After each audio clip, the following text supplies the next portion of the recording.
السلام عليكم ورحمة الله وبركاته الصحابة دمانتين واحد وذا السلامي والله مركان سميناي عرورتا دي بيسين فانتين كرالي نقضة waxaan leeyahay markaa sameynaaye ma aan soo gelinin waa buskud iyo kareemkaas kaliya aad aragtaan buskudka caanaha la dhex gelinayo iyo karamelkaas caadiga kor looga sameysanayo kan karamelkan aad u macaan yahay wallahi caruurta hadday waxba ka cuneen waxay cunayaan ina u sameyso waa muhiim samaha wixii markaas ay caruurta ku cunayaan ee u baahan yihiin inaad sameysato waa muhiim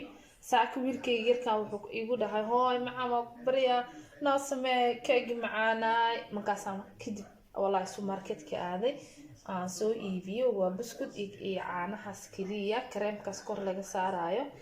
wax kale tood kuma jiraan caruurta aad u jecel yihiin wayna ka helayaan waxaan leeyahay marka hore haday ugu cusubtahay please subscribe iyo like iyo share comment dhiirgelinta waa xaqiin soo dhawaada gacmo furan qalbi furan niyo saafiya inta uu ku soo dhawaada asxaabe waan soo dhaweynaya waxaan leeyahay soo dhawaada wax badan soo dhawaada aada idin jeclahay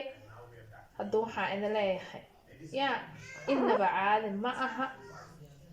ila ogaada alaabtan ya waa wax yar oo macaan caaw afarkine waan soo dhigayaa markaan aniga aan dhadhamiyeyna waa idin dhadhankiisa waa idin sheegaya sidoo noqdo iyo sidoo u dhadhamo iyo sidoo noqdo waa idin tusaaya hadduu eeb yiraahdo haddana waa kaasa